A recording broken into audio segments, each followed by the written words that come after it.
적절한 시간, 알맞은 시간에 성전문과 연결된 절름발 인생이 오늘 치료를 받았습니다.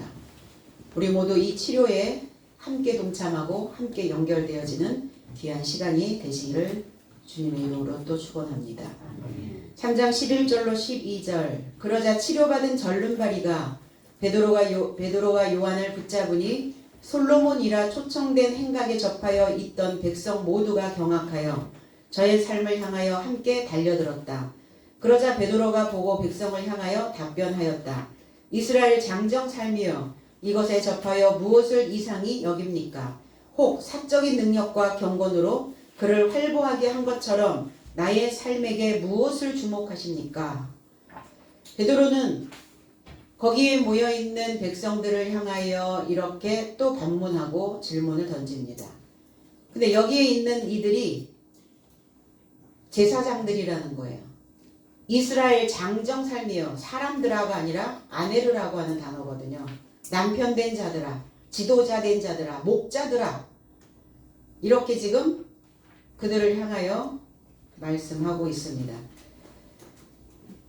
나은 절름발이 치료받다라는 이 아오마이라고 하는 치유하다, 온전케 하다라는 의미를 가지고 있습니다. 누가복음 4장 18절로 19절에 주의 성령이 내게 임하셨으니 이는 가난한 자에게 복음을 전하게 하시려고 내게 기름을 부으시고 나를 보내사 포로된 자에게 자유를 눈먼 자에게 다시 보게 함을 전파하며 눌린 자를 자유케 하고 주의 은혜의 해를 전파케 하려 하심이라. 근데 이 개역 성경에 이 치유하다, 이아오마이라고 하는 이 단어가 빠졌어요. 한 문장 자체가. 재해석을 하면 주의 영이 나를 접촉하여서 가난한 삶에게 복음 전할 이유로 나를 기름 부으셨고, 자, 여기가 빠져 있어요. 상처받은 삶의 마음을 치유하라고 이 문장이 빠져 있어요. 지금 개역성경에는. 상처받은 삶의 마음을 치유하라고 포로된 삶에게 자유를, 눈먼 삶에게 열려봄을 선포하라고, 자유 안에서 억압된 삶을 보내라고, 주의 은혜의 해를 선포하라고 나를 파견한 것이다. 주의 은혜가 아니라 이게 데크토스라고 하는 단어인데 주의 환영받는 해를 선포하라고, 주의 입증된 해를 선포하라고, 입증되다, 환영하다 이런 의미를 가지고 있어요. 그러니까 우리는 주님의 입증되어진 그 탈바꿈되어진 삶을 선포하는 자여야 된다는 겁니다. 그런데 상처받은 삶의 마음을 치유하라고 우리에게 기름을 부어주셨다는 거예요. 그런데 주의 영이 나와 접촉해야, 접촉이 되어져야, 연결이 되어져야 그래야 나는 파견되어질 수 있고 그 사명을 감당할 수 있게 되어진다는 겁니다. 그래서 치유되어져 온전케 만드는 이 사역이 바로 기름 부음이 있어야만 가능한 일이라는 것이에요. 그러면 오늘도 지금 여러분들에게 주유를 하고 있습니다. 기름을 부어주고 있어요. 거룩한 영의 지식이 여러분들의 안에 들어갈 때 우리는 열어야 되는 것이죠. 그래서 우리는 어떤 지식에서는 나와야 되고 어떤 지식으로는 들어가야 되는 상황이 벌어진다는 겁니다. 모세의 물에서는 나와야 하고 노아의 방주 안으로는 들어가야 돼요. 근데 그게 같은 개념이라고 설명하면 문제가 생기겠죠. 나오는 것과 들어가는 건 엄연히 다른 거예요. 전혀 다른 뉘앙스라는 겁니다. 그럼 오늘 기름 부음을 받은 이 자는 그리스도의 지식 안으로 들어가 줘야 되는 겁니다.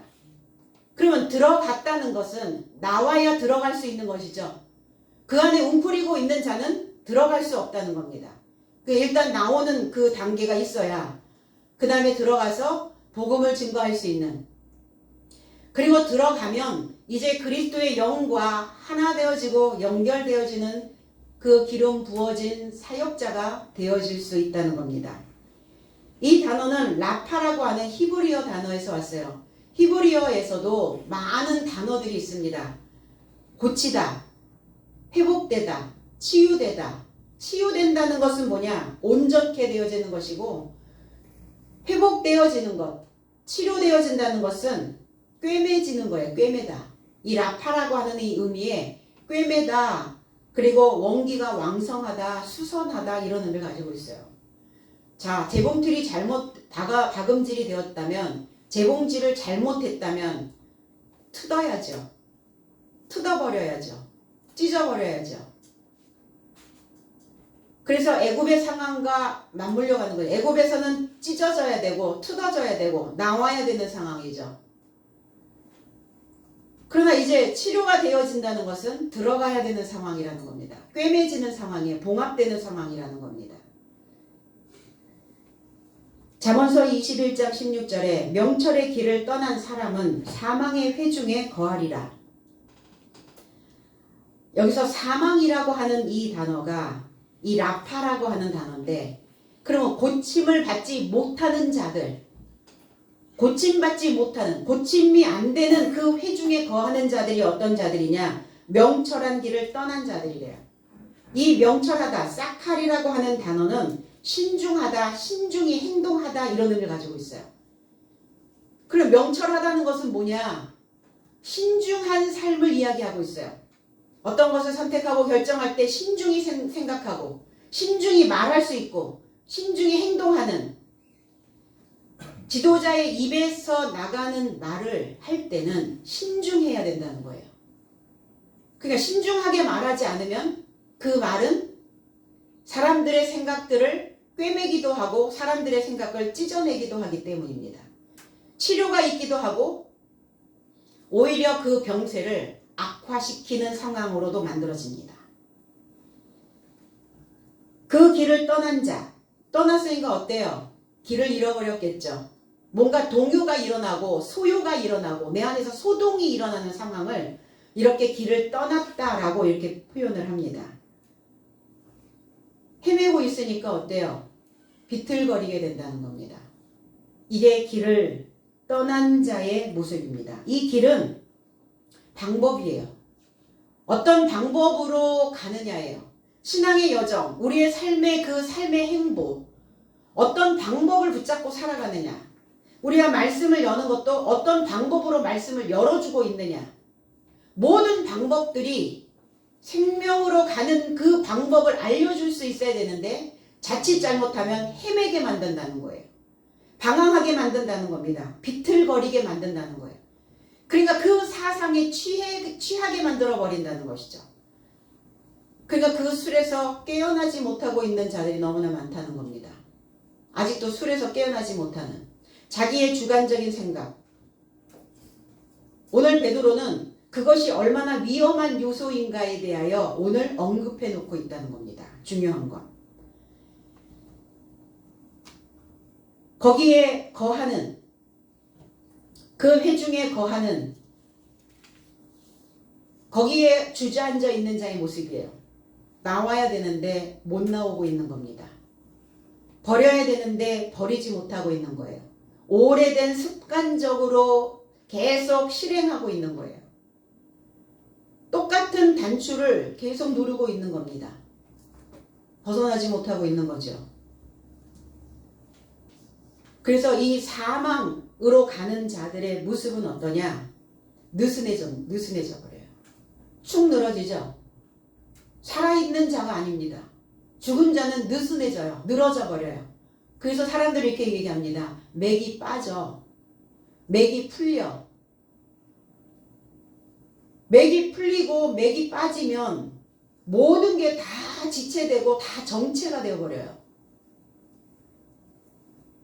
그러니까 여기에서 습관적으로 계속 같은 방향으로 이거를 실행해서는 안 된다는 겁니다. 그럼 치료가 되었다면 어떤 상황이 벌어지는가? 치료가 된다는 건 뭐냐? 단순히 병에서 회복이 되어지는 그것만을 이야기하고 있느냐? 완전히 그리스도와 직조되어지는 거예요. 치료된다는 것은 짜이는 겁니다. 의사들은 이렇게 얘기합니다. 치료 계획을 짜야 됩니다. 무조건 그 환자가 어떤 상황에 있는지, 어떤 상태인지, 어떠한 수준으로 치료를 개입해야 되는지, 이게 치료를 짜지 않으면, 치료 계획을 짜지 않으면 문제가 생기잖아요. 그러니까 회복이 되어지려면 짜여져야 된다는 거예요. 직조되어져야 된다는 겁니다. 시줄과 날줄이 잘 교차되어져 짜여져야 돼요. 이것을 회복이라고 말합니다. 오늘 주님과 내가 잘 직조되어져서 치유되어지고 회복되어지고 수성되어지고 꿰매지는 귀한 이 한날이 되어지기를 원합니다. 그래서 치료된 자는 어떤 상황이 벌어지느냐? 오늘 이 절름발이 인생처럼 붙잡는다는 거예요. 크라테오라고 하는 단어예요. 단단히 붙들다. 그러니까 붙들려면 어떻게 해야 돼요? 힘을 써야죠. 생각에 힘이 나와줘야 됩니다. 우리의 육체의 손으로 붙들지만 우리 영적으로 주님을 붙들려면 회복이 되어지려면 머리의 손이 움직여져야 되는 것이죠. 베드로전서 4장 11절에 만일 누가 말하려면 하나님의 말씀하는 것 같이 하고 누가 봉사하려면 하나님의 공급하시는 힘으로 하라. 이는 범사의 예수 그리스도로 말미암아 하나님이 영광을 받으시게 하려 함이니 그에게 영광과 권능이 세세 무궁토록 있느니라. 아멘. 이게 세세 무궁토록. 세세. 이게 세세 무궁토록이 도대체 무슨 의미라는 겁니까? 영원토록? 우리가 이 지구촌에서 살아가는 우리의 목숨은 한계가 있는데 어떻게 세세 합니까? 세세. 아, 죽어서 세세? 죽은 하나님이 아니니까 살아있을 때 이 세세가 어떤 세세인지를 알고 가셔야 되는 거죠. 재석을 하면 누군가 말한다면 하나님의 말씀을 전하는 것 같이 하고 누군가 봉사한다면 하나님의 공급하시는 힘에서 나는 것 같이 한다. 이 힘이라는 단어예요. 이 힘이라는 단어가 크라테오라는 단어입니다. 붙잡는 것 같이 하나님이 공급하시는 그것을 붙잡는 거기에서 나오는 것 같이 하라. 그러니까 하나님을 붙잡은 것 같은 삶을 사느냐 아니면 또 이 손을 놓쳐버리고 살고 있느냐. 이는 모든 삶 안에서 하나님이 그리스도 예수로 인하여 영광스럽게 되려 함이요 그에게 현세 삶에 속한 새해가 현세 앞에 현세 삶에 속한 내세 삶에 이르는 영광과 권능이 있도다. 아멘. 현세와 내세에 이르는 권능이. 그러면 현세는 어떤 것입니까? 내가 현재 지각하고 현재 생각하고 지금 내가 걸어가고 있는 이 현세의 삶. 내세는 사도로서의 삶을 살아가는 그리스도와 연합되어진 그리스도와 직조되어진 사도가 되어졌을 때 그 삶을 복음을 전하고 기름 부은 삶이 이제 많은 사람들에게 그 능력을 권능을 전파하는 그 삶이 내세 삶이라는 겁니다. 우리는 내세 삶을 향하여 지금 가고 있는 것이죠. 그래서 내세의 계획을 잘 짜셔야 됩니다. 근데 현세에서 꺾이면 현세에서 잘못 짜여지면 잘못 만들어지면 잘못 박히면 그 잘못 박힌 것이 계속 내세까지. 그래서 선한 부활을 가는 자도 있고 악한 부활을 경험하는 자도 있다는 겁니다. 하나님의 사도로서 하나님의 복음 전하는 자로 내세의 삶을 준비하는 자가 있고 사단의 사도로 사단의 사자로 사단의 천사로 일곱째 날을 준비하는 자도 있다는 것을 기억해야 됩니다. 그 날이 같이 간다는 거예요. 같이 맞물려 가고 있는 거예요 지금. 그럼 내가 어떤 라인으로 가야 될 것인가를 신중히 생각하셔야 된다는 겁니다. 그 공급하시는 힘을 붙잡아야 느슨해지지 않고 맥이 풀리지 않아요. 줄기맥이죠. 줄기맥. 어떤 줄기를 맥이 풀린다는 것은 줄기가 다 끊어져 버린 상황을 이야기하고 있어요. 살았나 죽었나 맥박이 뛰는지 뛰지 않는지 우리는 그 맥을 붙잡고 가고 있는지 아닌지 모든 힘이 다 빠져있는 이런 힘이 없어지는 상황. 그래서 맥을 놓다라는 의미도 있죠. 정신줄을 놓은 자의 모습이에요. 그래서 힘이 풀려버리면 붙잡지 않으면 맥이 풀려버립니다. 그리고 맥을 놓게 됩니다. 맥이 빠지다라는 것은 안에 들어 있는 것이 밖으로 새어나가 흘러나가는 것이죠. 그러니까 그리스도의 삶이 바깥으로 흘러나가면 안 되죠. 안에 있어야죠. 그러나 애국적 사상, 나일강에서 건짐을 받은 그 사고는 흘러나가야 해요. 그래서 김 빠지지 않도록, 김이 새지 않도록 단단히 붙잡으셔야 됩니다. 그리고 지금 이 시점에, 지금 이 시기에 맥이 빠지면 어떤 상황이 벌어지는가? 솔로몬을 초청하지 못한다고요. 자, 솔로몬의 행각이라 칭하다라는 게 아니에요. 솔로몬의 행각이라고 이름 붙여진 곳이 아닙니다. 솔로몬의 행각을 초청하셔야 된다는 거예요. 그러면 초청한다는 것은 어떤 특별한 상황이라는 거예요. 일반적인 상황이 아니라는 겁니다. 우리가 솔로몬의 행각을 초청하여 솔로몬의 행각 안으로 들어가느냐, 들어가지 못하느냐의 상황이에요. 솔로몬, 샬로모라고 하는 단어죠. 평화롭다. 이 평화, 샬롬이라는 단어예요. 진리의 사역을 끌어당겨서 익히고 그리고 그 균형을 유지하는 것, 이것을 샬롬이라고 말합니다. 이것을 솔로몬, 샬로모라고 말합니다. 이 샬롬이라고 하는 단어는 안전하다, 배상하다, 완성하다, 보상하다 이런 의미예요. 그리스도로 옷 입는 것, 그리스도와 직조되는 것, 이것이 샬롬이에요. 이게 완성입니다. 하나님이 우리에게 이러한 삶으로 보상해 주시고 우리도 하나님께 대하여 이러한 삶으로 갚아드려야 해요. 배상해 주셔야 된다는 겁니다. 시편 기자는 이렇게 말합니다. 116편 14절에 여호와의 모든 백성 앞에서 나의 서원을 여호와께 갚으리로다. 이 갚다라고 하는 단어가 샬롬이라는 단어예요. 여호와께 갚아야 해요. 여호와께 배상해 주셔야 됩니다. 나의 서원, 네게르, 하나님께 대한 약속, 이게 약속이거든요. 서원이라는 단어가.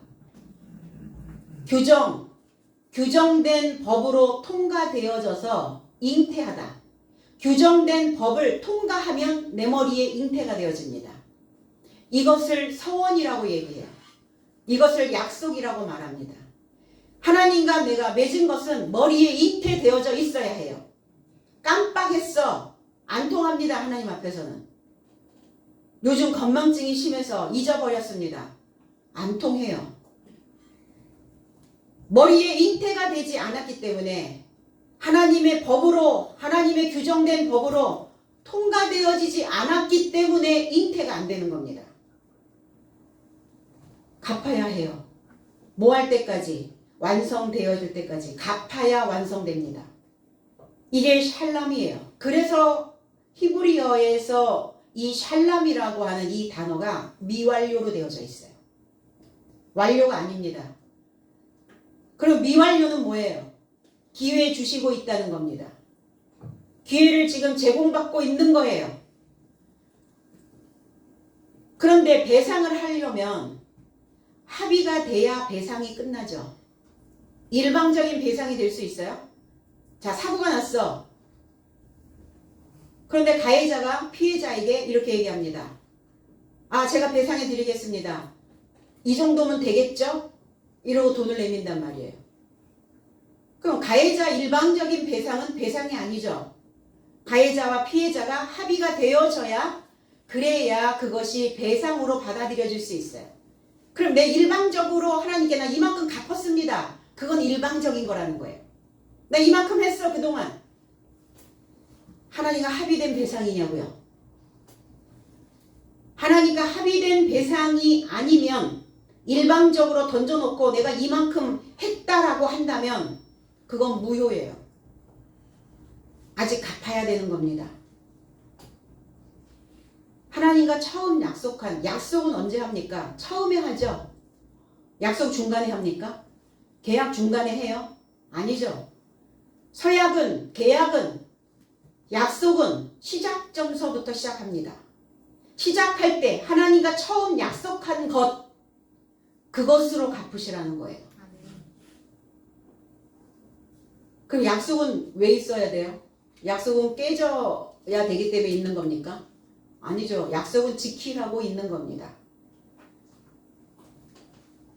그래서 약속은, 서원은 지키셔야 해요. 했다면, 처음 내가 하나님과 약속했다면 지키셔야 돼요. 그 약속한 말은 반드시 지켜야 합니다. 왜냐? 약속한 말은 길과 같다는 거예요. 길. 우리의 말은 길과 같아요. 갚지 않으면 길이 없어져 버려요. 말하고 길 가고, 말하고 길 가고, 약속한 거 이행하면서 길을 가는 거예요. 인생들 모두가 다.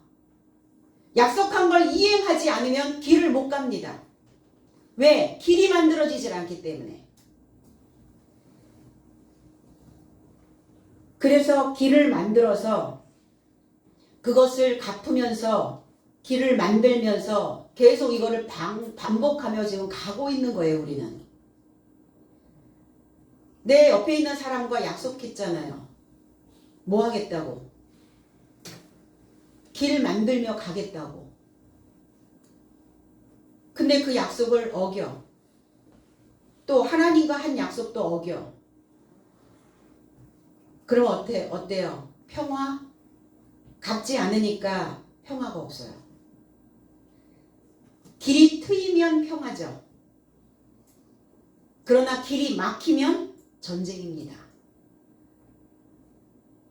전쟁이 나니까 길이 막혀요. 오도 가도 못해. 38선. 길이 막혔죠. 휴전입니다.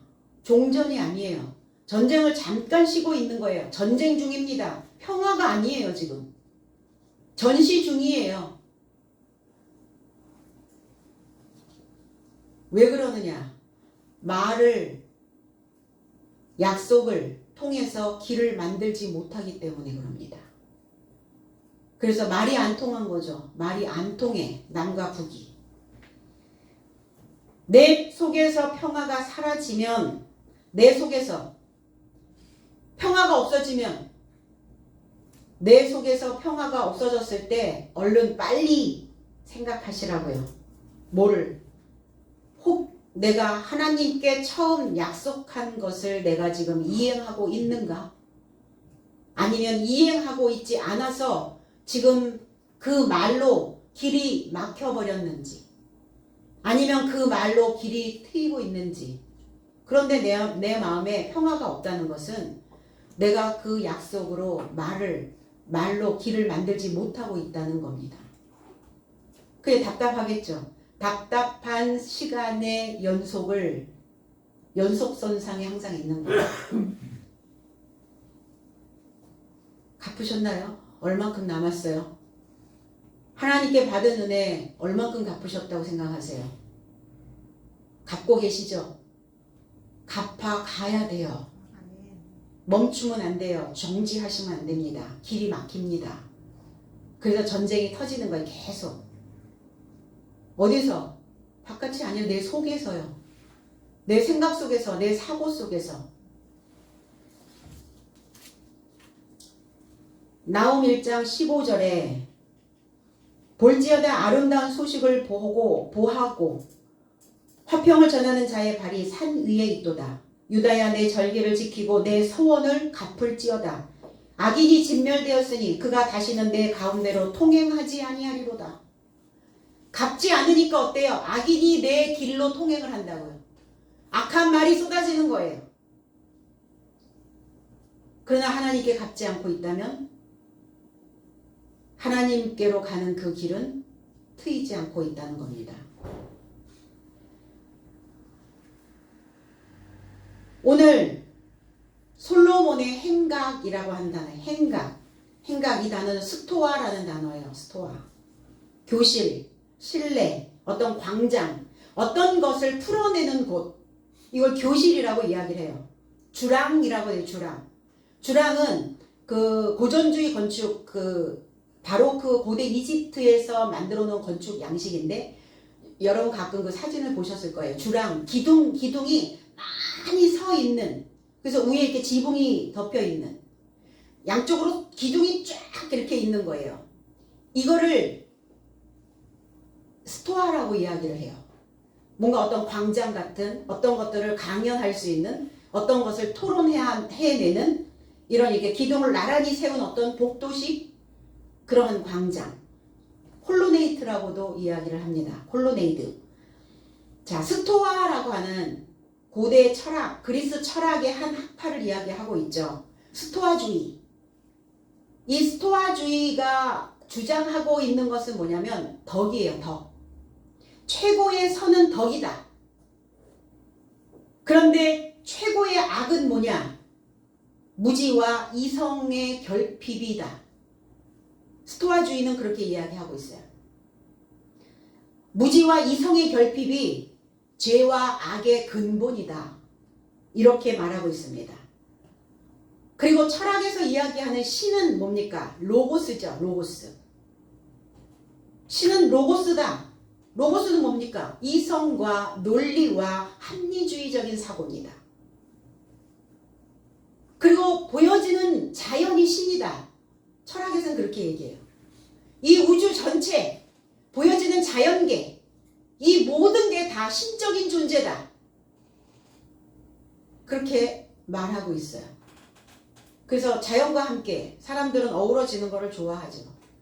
결국은 자연과 함께 어우러지는 그것이 아니라 신과 함께 어우러지는 이 삶을 사람들은 추구하고 있다는 겁니다. 그래서 많은 사람들이 나는 자연인이다. 뭐 특히 남성분들은 그 프로를 많이 본다고 하더라고요. 자연으로 돌아가서. 어떤 존재이길 원하는 거예요? 거기에서 아무도 타치하지 않고 어떤 룰에 들어가지 않고 먹고 싶으면 먹고 일어나고 싶으면 일어나고 자고 싶으면 자고 이래서 그냥 거기서 혼자 군림하고 거기서 왕처럼 신처럼 살기를 원하는 이게 스토아주의라는 겁니다. 그래서 스토아주의는 기독교 사상에 많은 영향을 주기도 했습니다. 그러나 철학으로는 사람들의 어떤 사고, 이성, 논리, 합리적 이러한 사고만을 가져다 주지만 이 논리적인 사고를 어떻게 영적인 것과 연관시킬 것인가에 대한 그 개념은 없어요. 사람으로서 가장 높은 수준의 형이상학적 그러한 사고를 해야 된다라고 말하고 있기는 하지만 그 사고를 만들어내는 그 과정을 어떻게 가야 되는지에 대한 것은 설명되지 않았다는 겁니다. 그러나 신학은 철학 위의 신학이죠. 신의 학문이죠. 신의 사상을 본받는 겁니다. 높은 학문, 철학 위에 있는 그 높은 학문을 추구하며 가는 것이에요. 그가 신과 함께 어우러지는 신의 사상과 함께 짜여져야 되는 훨씬 더 높은 그런 수준을 이야기하고 있죠. 그래서 솔로몬 행각이라 칭하는이 아니라 초청하다예요. 칼레오라는 단어입니다. 초청하다, 강권하다, 외치다. 그러니까 사람들이 가지고 있는 이성과 논리 그것조차도 없다면 이 행각 안에 들어갈 수 없다는 거예요. 이 스토아주의에 들어갈 수 있다는 것은 그래도 논리가 있고 그래도 이성이 있고 감정이 아니라 이 감정을 이성화시킬 수 있는 힘이 있는 자만이 이 스토아주의의 이 행각의 이 로고스에 들어갈 수 있다는 겁니다. 베드로가 백성들을 향하여 답변하고 있습니다. 이스라엘 장정 삶이여 무엇을 이상히 여기느냐? 무엇을 기이 여기고 있느냐? 뭘 놀래고 있느냐? 어떤 것들을 지금 경악하고 있느냐? 이렇게 지금 베드로는 반문하고 있는 거예요. 절름발이의 인생이 부활되어진 것을 보고 그들은 경악하고 있는 거예요. 이상히 여기고 있는 거예요. 놀라워하고 있는 겁니다. 무엇에 놀라워해야 되는가? 어떤 것에 경의를 표해야 하는가? 어떠한 신앙을, 그리고 나는 어떤 신앙관을 지금 가지고 가고 있는가? 각자 저와 여러분들의 삶 속에서 무엇이 놀라운 일이 일어나고 있나? 어떤 것들이 경이롭게 지금 되어져 가고 있는가? 내 삶에서 어떤 것들이 나와야 되는가? 경이롭게. 깨달아 변화되었다면 경이로운 삶이 되어진 겁니다. 깨달아 변화되어져야만 내 삶을 보고 와, 놀랍다, 이런 감탄사가 나올 수 있겠죠. 상대를 보고서도 야, 당신 참 놀라워, 당신 참 그런 생각을 할 수 있어서 경이롭다, 이런 표현을, 이런 말을 해줄 수 있는 누군가 내 옆에, 그리고 나 자신에게도 있어져야 되겠죠. 근데 이런 뉘앙스도 있죠. 참 이상한 일이야. 참 놀랍다. 뭐가 놀라워? 신앙생활 수십 년을 해도 고정되어진 그 나의 고정관념들이 변화되지 않는 것도 이상한 일이에요. 평생을 살아도 어쩜 그렇게 한결같이 그렇게 고정된 그 생각으로 가고 있는지, 그거 참 이상한 일이에요. 그렇지 않나요? 그렇게 이상한 일을 만들지 마시고 신앙 안에서 늘 새롭게 변화되어지는 그 모습을 놀라워하고 기이히 여기셔야 된다고요. 베드로는 개인의 권능과 경건이 아니다. 개역성경에는 그렇게 표현하고 있습니다. 개인의 일. 이 개인이라고 하는 이디아라는 단어예요. 이디오스라는 단어. 이 이디아라고 하는 단어에서 이데아가 만들어집니다. 철학에서 나온 단어죠. 이데아. 이데아는 철저하게 자기 자신에 관한, 자기 자신, 어떤 사적인, 이거를 이데아라고 이야기하는 거예요. 내 사적인 것, 내 자신의 관념, 개념, 이념, 이런 것들을 이데아라고 말합니다. 인간이 감각하는 어떤 현실적 사물의 어떤 원형, 그리고 모든 존재와 인식의 근거가 되는 것, 이거를 이데아라고 이야기해요. 베드로는 이렇게 말합니다. 이 모든 일이, 절름발이가 지금 부활하여 치유되어졌던 이 상황이 나의 개인적인 능력이 아니야. 나의 이데아가 아니야. 나의 관념에서 나온 게 아니야. 내 것에서 나온 게 아니야 라고 말하고 있는 거예요. 여기에 주목하셔야 되죠. 얼마나 많은 사람들이, 얼마나 많은 지도자들이 사적인 것, 그것이 자기의 능력인 것처럼 그렇게 말하고 있느냐는 거예요. 베드로는 나는 사적인, 그리고 나의 개인적인 이러한 관념을 한 번도 그 절름발이 인생에게 증거한 적이 없어. 그렇게 지금 답변하고 있는 겁니다. 그래서 너희들은 나의 삶에게 무엇을 지금 주목하고 있느냐? 무엇을 주시하고 있느냐? 무엇을 지금 열심히 똑바로 쳐다보고 있느냐? 어디에 관심을 가지고 지금 보고 나를 살피고 있는 것이냐? 내 개인적인 능력이란 말이냐? 얼마나 많은 퍼포먼스들을 했습니까? 자기의 이데아를 가지고. 뭐 귀신을 쫓아내고 병을 고치고 이런 쇼맨십들을 교회에서 지도자들이. 근데 베드로는 오늘 그렇지 않음을 단언하고 있는 거예요. 절대로 그렇게 되어서는 안 된다는 거예요.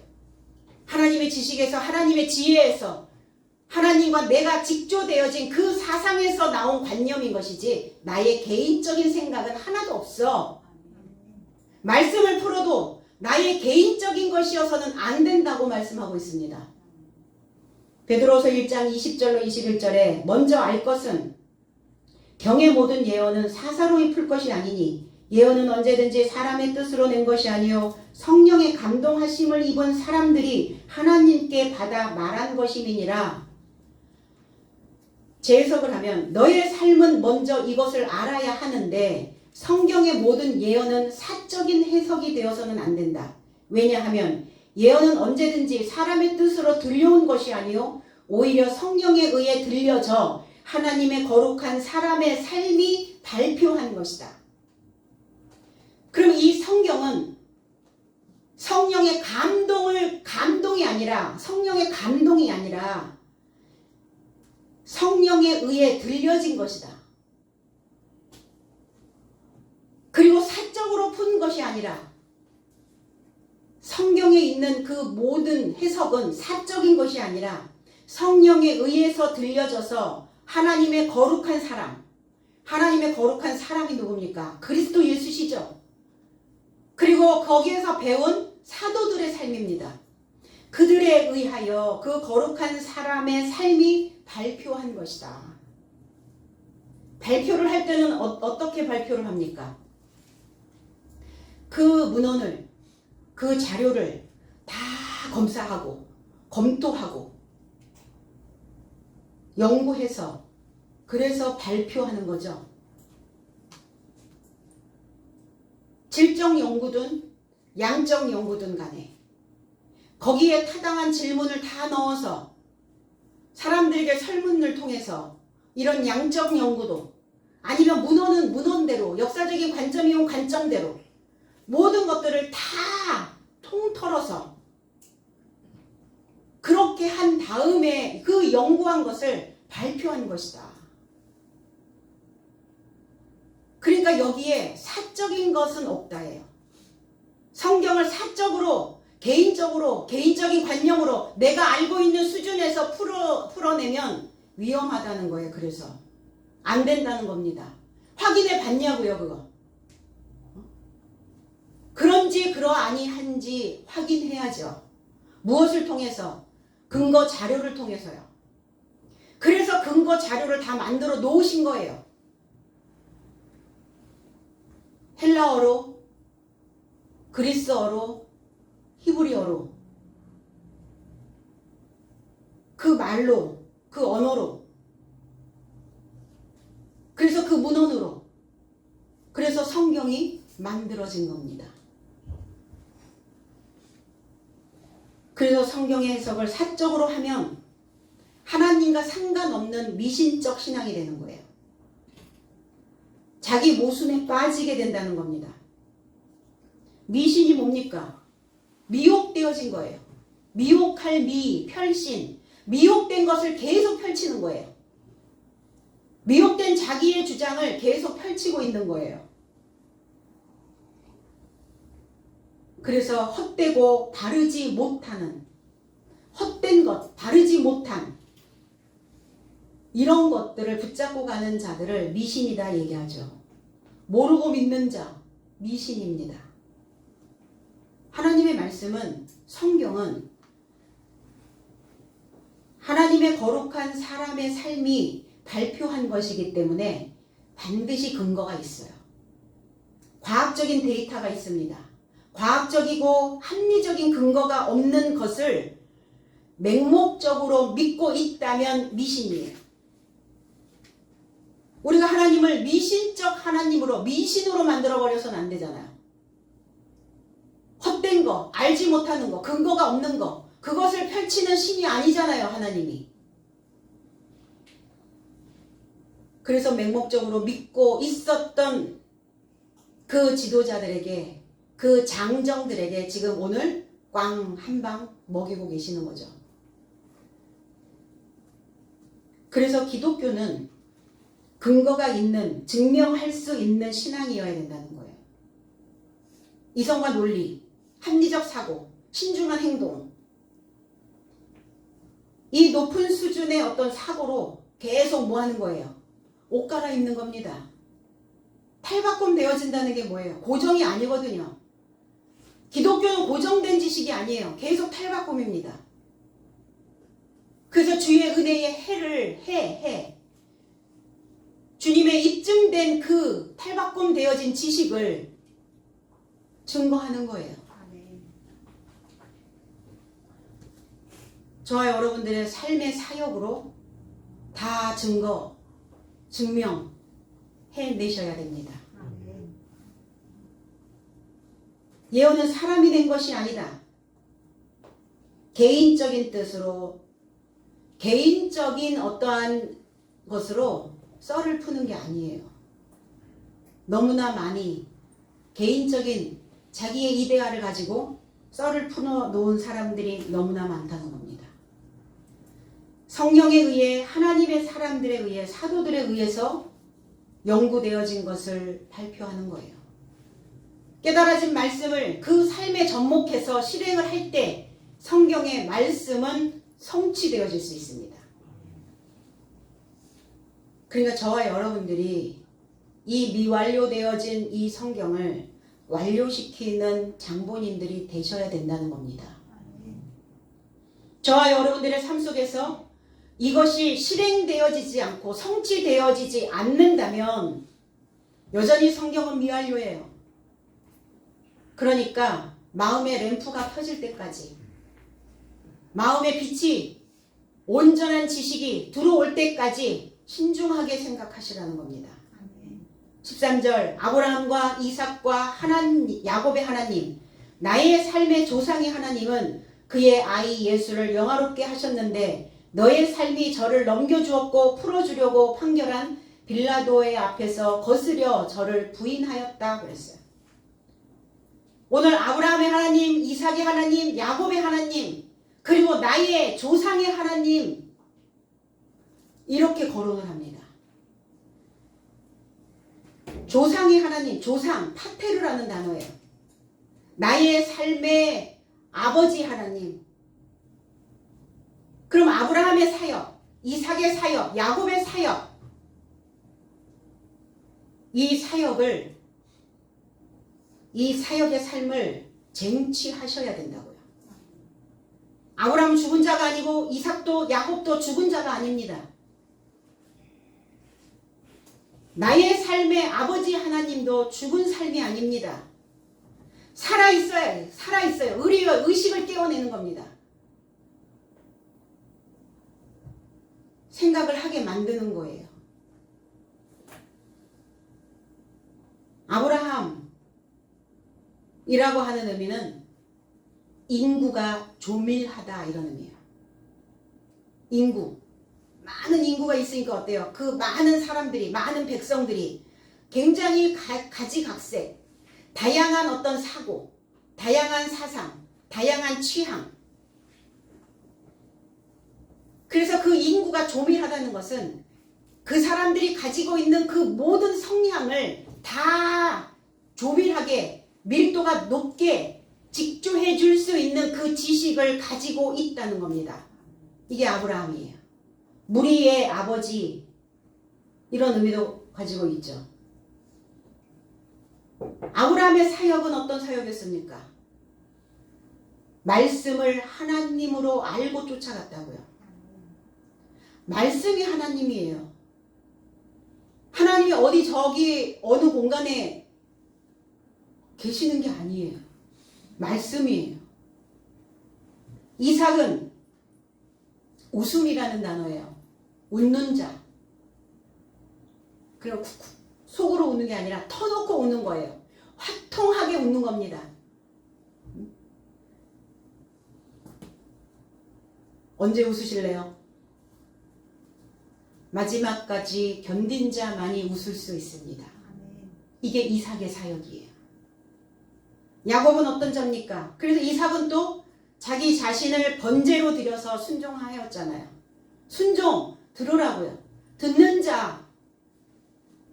그래서 제사보다 순종을. 듣는 자는 뭐합니까? 듣는 자는 어떤 자예요?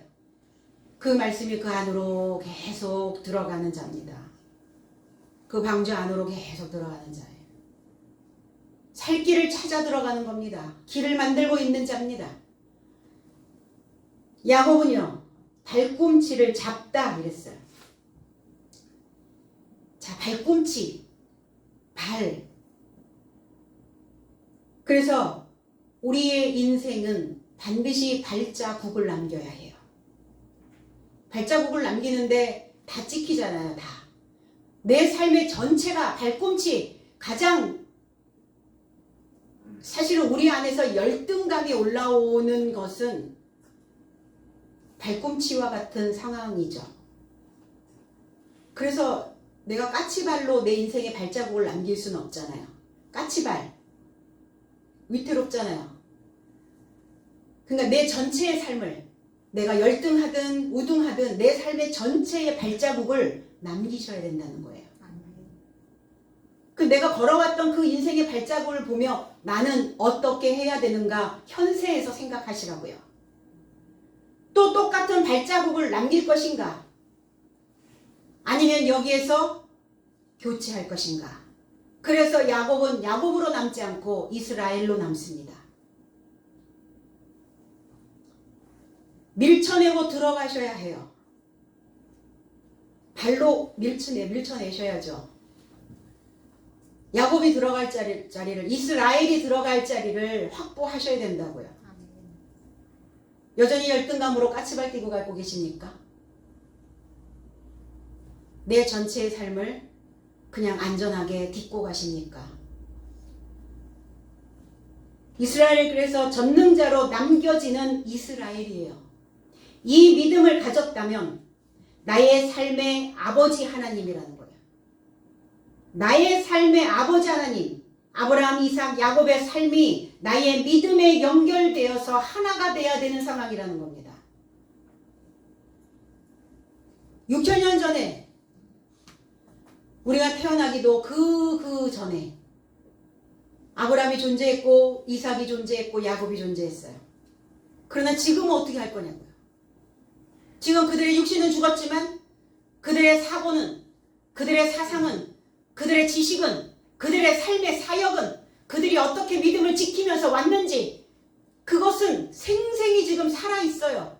그것이 저와 여러분들과 하나 되어져야 된다는 겁니다. 다 따로 놀고 있어요? 아브라함 상관없고 이삭 상관없고 야곱 상관없습니까? 하나님 본 적도 없는데 그럼 하나님하고는 상관 있어요? 내가? 그렇게 되어서는 안 된다는 것이죠. 그 종 예수, 그 종이라는 단어가 파이스라는 단어예요. 이 파이스라고 하는 단어는 배우고 교육받다, 훈련받다라는 의미를 가지고 있어요. 교육받고, 훈련받고, 가르침을 받고. 주님은 아기 예수, 그 아기라고 하는 단어가 파이스라는 단어예요. 그럼 2000년 전에는 아기 예수겠죠.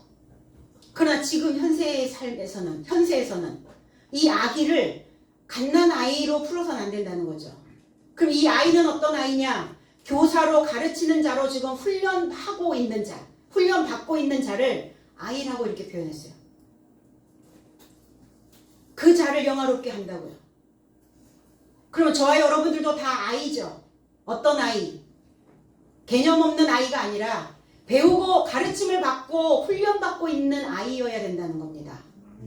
왜 이 훈련을 해요? 우리는 다 교사로 나가야 되고, 우리는 다 목자가 되어져야 되고, 우리는 다 지도자가 되어야 되기 때문에, 우리는 다 왕이어야 되고, 우리는 다 제사장급이어야 되기 때문에, 그래서 지금 열심히 배우고 가르침을 받고 훈련하고 있는 이 아기,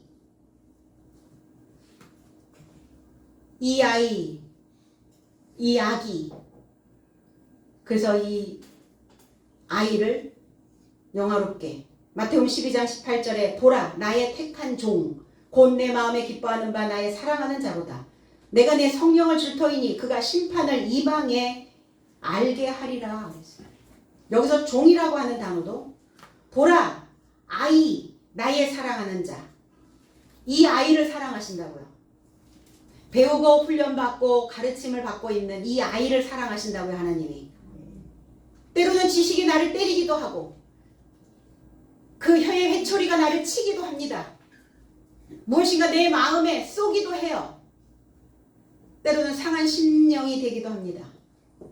그러나 하나님은 그 상한 심령 배우면서 그 교육을 통해서 맞고 때리고 치고 이 상한 심령을 받기를 원하신다고요. 하나님은 이 아이 나의 사랑하는 자 나의 목숨이 기뻐하였던 자에 이르고자 내가 택하였다. 나의 영을 그를 접하여 둘 것이며 그가 심판을 열국 삶에게 통보할 것이다.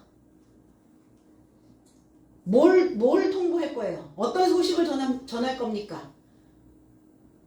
내가 주께로부터 나의 삶의 그 아버지로부터 아버지 하나님께로부터 교육받았고 배웠고 가르침을 받았고 훈련받았던 이 삶을 이방인들에게 이 이방인들은 어떤 자들입니까?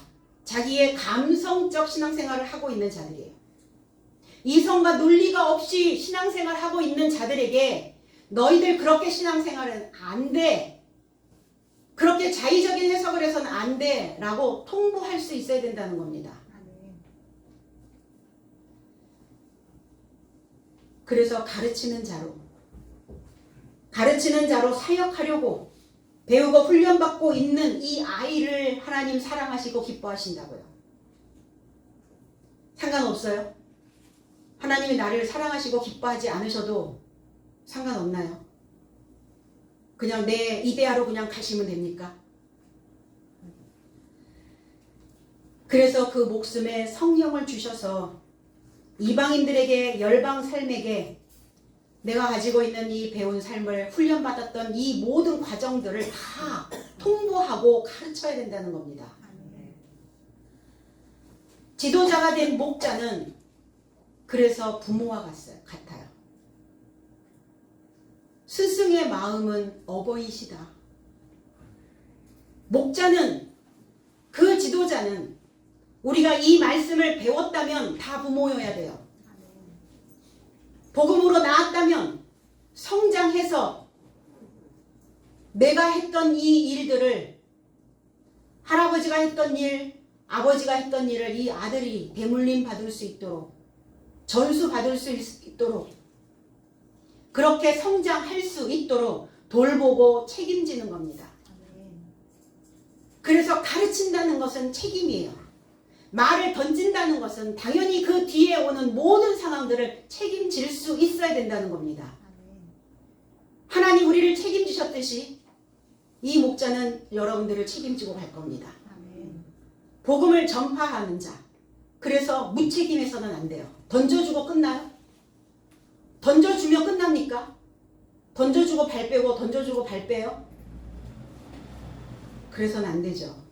배우고 가르치고 훈련하는 그 아이를 영화롭게 하셨다고요. 영화 독사조 중림을 맡기셨다고요. 무겁죠? 때로는 이게 배우고 가르침을 받고 훈련받는 이 상황들이 무거워요. 어깨가 한 짐이실 겁니다. 그런데 이 무거운 중책을 가볍게 하려고 벗어버리면 하나님과 상관없는 신앙이 돼버려요. 내 주관적인 자꾸 그 이데아적인 내 자신이 내 사적인 생각이 그게 신이 돼버린다는 겁니다. 위험한 요소들이죠. 그래서 이단이 나오는 거예요. 내가 그다 이렇게. 자기의 이데아에 자기 모순에 빠져있는 자들의 모습입니다. 빌라도가 나오죠. 오늘 이스라엘 장정 삶이여 너희들이 나를 무엇을 주목하고 있느냐. 아브라함의 하나님, 이삭의 하나님, 야곱의 하나님, 나의 삶의 아버지 하나님. 그런데 너희들이 예수 그리스도를 빌라도에게 넘겨주었다. 자, 여기에서 보면 개역성경에서 보면 빌라도가 너와 주기로 결안한 것을 너희가 그 앞에서 부인하였으니. 그런데 빌라도는 강력히 예수 그리스도를 놓아달라고 외쳤는데 대제사장과 장로된 삶이 그렇지 않으면 안 된다고 이렇게 우기는 바람에 빌라도가 어쩔 수 없이 그렇게 끌려간. 그럼 빌라도는 죄가 없는 것 같은 뉘앙스로 이렇게 지금 느껴지잖아요. 자, 총독이었어요. 법을 가지고 있는 자였습니다. 빌라도 확고히 하다. 그럼 확고히 했어야죠. 죄가 없음을 알았다면 그 생각을 확고하게 굳히고 갔어야죠. 그리고 그리스도 예수를 재판석에 앉히면 안 됐었잖아요. 그런데 흔들렸던 이유가 있었죠. 빌라도는 자신의 안위를 위해서 정치적으로 결탁을 해버린 거예요. 소신을 굽히지 말았어야죠. 그러니까 자신에게 유리한 편을 택한 거예요. 내가 나에게 유리한 편. 대제사장과 장로들은 이렇게 얘기했죠. 네가 예수를 풀어준다면 가이사의 친구가 아니다. 그리고 자신을 왕이라 행하는 모두는 가이사에게 반역하는 것이다. 그리고 여기 쫄았겠죠. 반역자라는 소리를 듣는 순간. 그러니까 예수를 결국은 십자가 처형으로 이끌어간 사람입니다. 다 결탁한 거예요. 오늘 이 솔로몬 행각에 모인 이스라엘의 목자들에게, 그 남편 된 자들에게 너의 삶이 예수를 넘겨주었다. 들으라는 거예요. 그리고 거스려서 저를 부인했다. 이렇게 증거하고 있습니다. 주님을 배신한 거다 너희들은. 주님을 넘겨준 것이다. 풀어주려고 판결하고 결정했던 것을 너희가 거부하였다. 근데 거기에 빌라도도 동참했던 거죠. 디도서 1장 16절에 저희가 하나님을 시인하나 행위로는 부인하니 가증한 자요 복종치 아니하는 자요 모든 선한 일을 버리는 자니라. 다시 해석하면 저희가 하나님을 알고 시인하나 행위로는 부인하니 가증스러운 삶이요 거역하는 삶이요 모든 선한 일을 향해 확증받지 못한 삶이다. 우리가 언제 주님을 부인했습니까? 우리가 언제 주님을 배신했습니까? 언제 우리가 주님을 거부했습니까? 말씀을 거부하는 것은 하나님을 거부하는 거예요. 주님을 배신하는 거와 같다는 겁니다. 내가 푸는 것도 아닌데 왜 이것을 100% 흡수하지 못하고 있는가? 왜 내 물에서 나오지 못하고 있는가? 나와야 들어갈 수 있죠. 그래야 건짐을 받을 수 있다는 겁니다. 내 생각이 얼마나 위대하고 얼마나 엄청납니까? 내 삶에서 하나님이 빠지고 내 삶에서 하늘에 주시는 그 지혜가 없다면 사람의 삶은 그 지혜가 없다면 사고가 없다면 신중한 생각이 없다면 짐승과 같다는 겁니다. 입술로는 주여 주여 하지만 머리로는 멀리 떨어져 있다고요. 머리. 주님은 머리입니다. 하나님 머리예요. 내 머리에 무엇이 가득 채워져 있는지를 분간하실 수 있어야 됩니다. 혹여 자신의 교훈으로 사람의 교훈으로 가르치니 하나님을 헛되이 믿고 있다는 거예요. 머리로 사고하고 말씀에 접촉이 되지 않고 있다면 그것이 바로 주님을 거부하고 있는 거라고 성경은 그렇게 설명하고 있어요. 이런 신앙인이 되지 않도록, 이런 삶이 되지 않도록 부지런히 배우고 가르치고 그 가르침을 가지고 또 훈련하시고 이 사고의 훈련으로 이 훈련받는 아이로 우리 모두가 다 존경받고 사랑받고 하나님께 기쁨을 드리는 그러한 인생이 되어지시기를 나사렛 예수 그리스도의 이름 안에서 축복합니다. 아멘. 기도하겠습니다. 아버지 감사합니다. 세상의 어떤 풍파가 나를 흔들어도 내 안에서 어떠한 거친 물결이 뛰노라도 오늘 주님의 그 말씀을 붙잡고 갈 수 있는 우리이기를 원합니다. 오늘 절름발이가 그 인생에서 회복되어지고 치유되어진 것처럼 오늘 밸런스가 깨져있는 나의 자의적인 나의 이데아로 의 관념으로 이 신앙생활을 끌고 오고 있는 우리의 모든 생각들을 오늘 제거하여 주시고 다시 하나님의 손을 붙잡을 수 있는, 하나님께 사랑받는 이 훈련 중에 있는 우리 모두가 되게 하여 주시옵소서.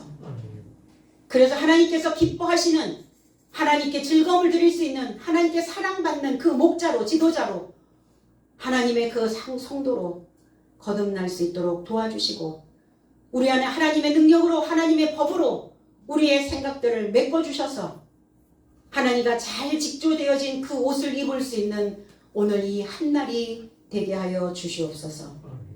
감사드리며 예수 그리스도의 이름으로 기도하옵나이다. 아멘.